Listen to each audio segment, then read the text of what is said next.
జిల్లా జమ్మలమడుగు ఆర్టీసీ డిపోలో బుధవారం RTC executive director Raghav Kumar పరిశీలన నిర్వహించారు. ఆయన డిపోలో పారిశుద్ధ్యంపై ప్రత్యేక ఆరా తీశారు మరియు ప్రాంగణం మొత్తం పరిశుభ్రంగా ఉంచాలని డిపో మేనేజర్ సుబ్బమ్మకు సూచించారు. డిపో గ్యారేజీ విభాగాలను పరిశీలించి సిబ్బందికి సూచనలిచ్చారు. అలాగే డిపో పరిసరాలలో చెట్లు నాటారు.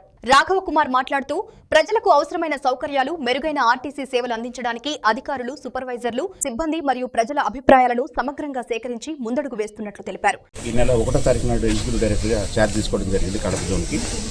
అందులో భాగంగా మా జోన్లో ఉన్నటువంటి 51 డిపోలు కూడా మేము చూసి అక్కడ ప్రాక్టికల్గా ఉన్నటువంటి అవసరాలని గుర్తించి ప్రజలకి అవసరమైనటువంటి సదుపాయాలు, సౌకర్యాలు ఏ విధంగా చేయాలి.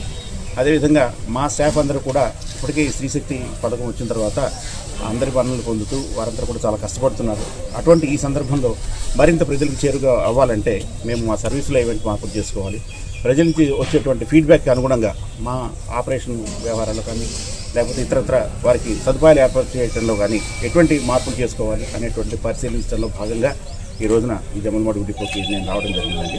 పబ్లిక్ పర్సెప్షన్ అనేటువంటిది ప్రజలకి మేము అందించేటువంటి సర్వీస్ని వారు గుర్తించి మా మీద మరింత సదభిప్రాయం వారు ఏర్పాటు చేసుకోవడంలో భాగంగా మా బస్ స్టేషన్లో ఉన్నటువంటి వాళ్ళకి సదుపాయాలు అంటే కుర్చీలు ఏర్పాటు చేయడం కానివ్వండి, ఫ్యాన్లు ఏర్పాటు చేయడం కానివ్వండి, అదేవిధంగా టాయిలెట్స్ కూడా వారికి సౌకర్యమైనటువంటి విధంగా ఉండేట్టుగా చూడడం ఒకటి, అదేవిధంగా మంచినీటి సౌకర్యం వాటికి ఏర్పాటు చేయడం, తర్వాత వారికి బస్ స్టేషన్లో మేము ఏర్పాటు చేసేటువంటి సౌకర్యాల గురించిన అవగాహన కల్పిస్తూ మా దగ్గర ఎన్ని ప్లాట్ఫామ్స్ ఉన్నాయి, ఏమి ఏర్పాట్లు మేము చేశాము, వారికి తగిన ఇన్ఫర్మేషన్ ఇవ్వడానికి వీలుగా మా దగ్గర నుంచి అనౌన్స్మెంట్ సిస్టమ్ కానివ్వండి, లేకపోతే డిస్ప్లే సిస్టమ్ కానివ్వండి, ఈ విధంగా వారికి మేము ఏర్పాటు చేసినటువంటి ఈ సర్వీసుల గురించిన పూర్తి అవగాహన వచ్చి వారింత మెరుగ్గా మా సర్వీస్ను ఉపయోగించుకోవడానికి వీలుగా ఎటువంటి చర్యలు చేస్తే బాగుంటుంది అనేటువంటి విధంగా మా స్టాఫ్ దగ్గర నుంచి, సూపర్వైజర్ దగ్గర నుంచి, అధికారుల దగ్గర నుంచి కూడా ఫీడ్బ్యాక్ తీసుకుని మరింత మెరుగైన సేవలు చేయడానికి అందరినీ కలుపుని ముందుకు వెళ్ళాలని చెప్పి అందులో ప్రయత్నంలో భాగంగానే డిపోలన్నీ మేము చూడడం జరుగుతుందండి.